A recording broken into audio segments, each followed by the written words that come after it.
جس میں اللہ تعالیٰ ارشاد فرما رہے ہیں وَلِلَّهِ عَلَى النَّاسِ حِجُّ الْبَيْتِ مَنِ اسْتَطَاعَ إِلَيْهِ سَبِيلًا، اللہ کے لیے لوگوں کے اوپر بیت اللہ کا حج کرنا فرض ہے۔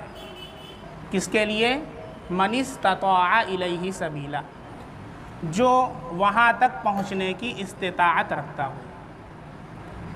اس کی تفسیر ترمذی شریف کے اندر اللہ کے نبی صلی اللہ علیہ وسلم نے فرمائی ہے خود۔ استطاعت سے کیا مراد ہے؟ ایک صحابی آیا اللہ کے نبی کے پاس اور پوچھا کہ اللہ کے نبی ما یوجب الحج، حج کو کیا چیز واجب کرتی ہے؟ تو آپ صلی اللہ علیہ وسلم نے فرمایا الزاد والراحلہ۔ استطاعت کی تفسیر اللہ کے نبی نے کیا فرمائی؟ الزاد والراحلہ۔ زاد کے معنی آتے ہیں توشہ، اور راحلہ کا مطلب سواری، یعنی جو شخص کھانے پینے کے اوپر قادر ہو، جتنے دن میں حج کا وقت صرف ہو، حج کے اندر جو وقت لگے، اور وہاں تک جانے اور واپس آنے کے لیے سواری کا اس کے پاس نظم ہو، تو اس کے اوپر حج فرض ہے۔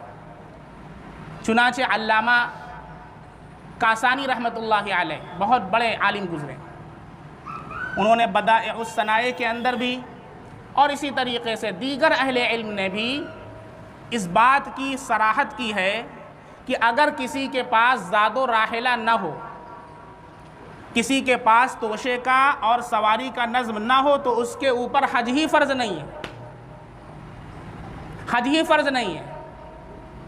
جب حج ہی فرض نہیں ہے تو پھر ایسی صورت میں اپنے آپ کو مشقت میں ڈالنا، قرآن میں اللہ کا ارشاد ہے یا ایھا الذین آمنوا لا تلقوا بایدیکم الی التہلکہ، اپنے آپ کو ہلاکت میں نہ ڈالو۔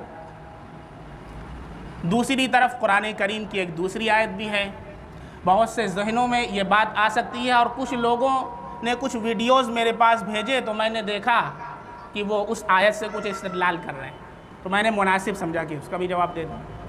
دوسری آیت میں اللہ کا ارشاد ہے یأتوک رجالا وعلی کل ضامر یأتین من کل فج عمیق۔ اس میں اللہ تعالیٰ ارشاد فرما رہے ہیں کہ جو لوگ حج کے لیے آئیں گے وہ پیدل بھی آئیں گے اور سواری پر سوار ہو کر کے بھی آئیں گے۔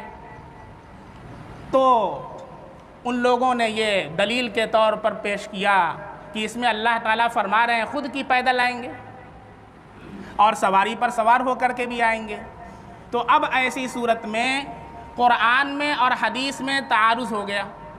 ایک طرف تو اللہ کے نبی کیا فرما رہے ہیں صحابی سے، حج اس کے اوپر واجب ہے کہ جو توشہ اور سواری کے اوپر قدرت رکھتا ہو، ورنہ حج فرض نہیں ہے۔ اور دوسری طرف قرآن میں کیا ہے یأتوک رجالا، کہ وہ آئیں گے پیدل بھی اور سوار ہو کر کے بھی۔ تو اس میں کیا نظر آ رہا؟ تعارض، کنٹراڈکشن ہے۔ اس کا جواب علماء نے دیا، کوئی تعارض نہیں ہے، کوئی کنٹراڈکشن نہیں ہے۔ اصل میں جو یہ کہا گیا کہ پیدل بھی آئیں گے، وہاں پیدل آنے سے مراد وہ لوگ ہیں جو مکہ کے اندر رہنے والے ہیں یا مکہ سے قریب کے رہنے والے ہیں۔